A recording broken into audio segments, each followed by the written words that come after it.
Hi, Namaskaram, welcome back. Recently, I asked somebody to do some meditation and she was going through something in her life. So I asked her to try meditation once and she tried it, and after a certain point of time, she complained me that thoughts are coming into my mind.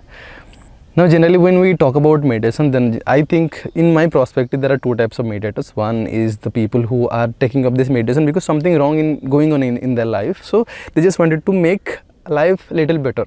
Then there is second type of meditators who are like, not only are trying to sort their life, but these are the people who are trying to go to deeper dimension of life, experience something more about life.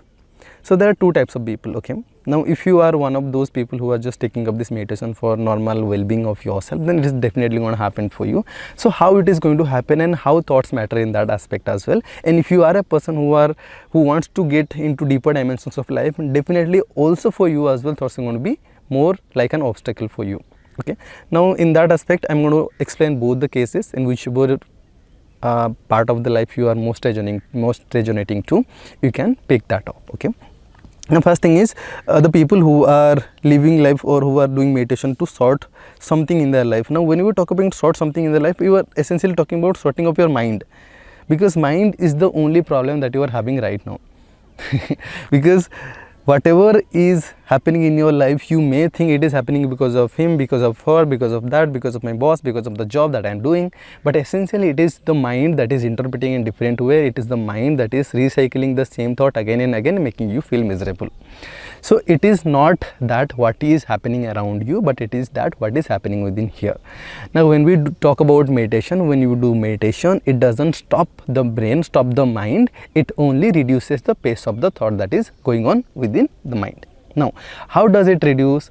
So basically when you start doing meditation, you start focusing on the breath. Slowly your focus will start constantly on the breath, and your mind will start behaving like mud water. You know, when you stir it, everywhere the mud is there, but after a certain point of time, when you keep yourself still, keep the body still, then essentially what will happen is the mind will slowly gradually come down to a stable or still state. So that is what happening with meditation. It is not that your thoughts are going to go completely away. They are not going to vanish completely, because thoughts are not incapability of human. These are the capability of a human, because this is something that is not any other animal is capable of, only humans. Now if you see, in majority part of our life, whatever we are doing, because of the thoughts are going constantly behind the scene without taking our permission, it is helping our life in a different way. अगर आप कोई भी एक invention देखोगे, जो भी बड़ा बड़ा इन्वेंशन हुआ होगा ना, be it Marconi, be it C.V. Raman, be it Isaac Newton, all of these people picked up something that was just simply happening. It simply popped up in their head. So it is not that mind was not working. The only reason they could, invent all these things or discover all these theories is only because the mind is at work 24/7, even if you are not willingly doing it. So mind, thinking aspect of the mind is one of the biggest blessing for a human being. So it is not something that you should treat as a demerit for a human being. This is the best thing that is happening to you. But the problem with it is, even if you give a negative thought to it, it keeps on recycling it. So when we talk about scientists, what they are essentially giving it to their head, that is being recycled, and based on that they are discovering, they are like inventing something, and you are giving misery to your mind, it is recycling that as well. So whatever you give to your mind, it will recycle. So that is the nature of the mind. So mind being recycling, it is not the problem. Whatever you give to your mind, that is the biggest question. When something happens bad to you, if you interpret that in a bad way, your mind is always going to repeat it, and then what essentially will happen is, you will have this negative emotion within yourself. Now with meditation, you are not going to change the interpretation. Interpretation is something that you do, and that is going to be there only. And whatever is happening in the surrounding your boss, job, office people, they are going to be like that only. Meditation is not trying to sort any of this. Meditation is not trying to sort your interpretation of whatever is happening. Meditation is not trying to sort your external situation. What meditation is trying to do is, it is just slowing down the pace of your thoughts that is going. So this is a machine that is going on. You put whatever it is, just keep on revolving it, and if you put the fill, then it smells and everything happens. If you put fruit, it smells good, and better thing happens. So that is how it is. The mind, the pace of this mind is going on continuously.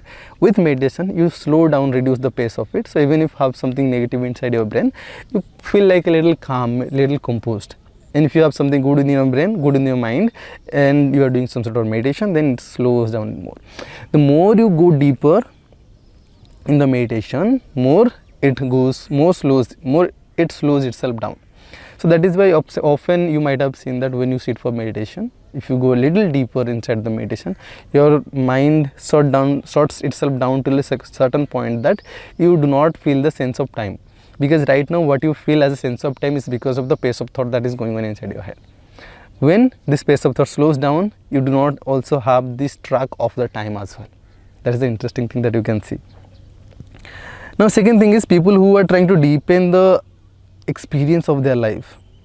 Now for these people it is very essential for them to have it in their head that I am not going to live forever. So if I really want to make something happen, if I really want to experience the deeper dimensions of life, then it should happen now only. So if we keep on postponing this for next moment, no, then the next moment will never come. You know, one thing happens to me that when I sit for sadhana, now I know that with this sadhana, I'm not going there. Because ये तो होने नहीं वाला. This is not going to happen. Today at least this is not going to happen. I'm very much sure about it. See, if you are very much sure about it, if I'm very much sure about it, then it will definitely not happen. And if I'm very much sure about today, then when tomorrow comes as a today, I'll be very much sure that today is not going to happen. And like that, even if the last day of my life, I'll be very much sure that this is not going to happen to me today. Because today I know that how am I living, and based on that I can predict that today it's not going to happen. This is why it is essential for us that today is the last day for our life. That if it happens, today only happens. If it doesn't happen, tomorrow doesn't happen. But what we do is we think that we have time, and within this time it might happen, and within this time I have time to do practices. But every single day if you see, you have only this moment. And in this moment you are very much assured that this is not going to happen to you. You are not going to taste the deeper dimension of life. You are not going to taste the truth or enlightenment, whatever you think. In this moment you are always convinced that this is not going to happen, and you have a bigger plan for 2 years, 2 months, 2 days, maybe 2 lifetimes also for some people. So when we have bigger plan like this, your mind is always focused on the plan, that how to execute that plan, not on this breath in this particular moment. It is essential for us who are coming in the second category, who are striving to taste something of the deeper dimensions of life. For these people, always be focused on the breath continuously throughout the sadhana, or whichever practice it is, whichever way or whichever thing that you are focusing on. If based whatever the instruction of the sadhana, if you are constantly following it as it is, being very very conscious about it, then only you will be able to go deeper dimensions or taste at least the deeper dimensions of life, and that's the only way to do it. If you are doing the sadhana, then you have to do it in such a way that today is the last day for me. From tomorrow onwards, I'm not going to do sadhana, I'm going to leave everything. If it has to happen, today only it has to happen. If today doesn't happen, you try tomorrow also. That's a different aspect of it. But when you are doing the sadhana, you must feel like this is the breath in which it should happen. And in this breath, this is the last breath of me, and I do not want to take any more breath by sitting like this. If it happens to me, you are done. So that is how you're supposed to approach towards it. It is also difficult for me to approach like that. Thoughts keeps on coming and bombarding in my head, but for sure I would say the first aspect of life, as I have already mentioned, that part where you slow down your thoughts to a certain extent that you can easily think of things after that, or thoughts or whatever the negative thing that has happened in your life doesn't bother you much.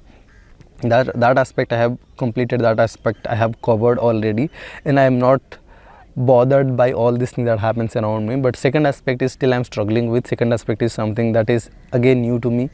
So this is what I am striving within myself, to be conscious every single moment.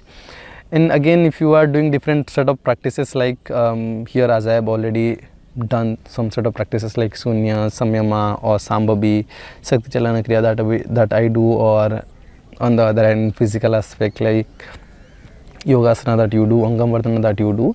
So all these things together acts like a package.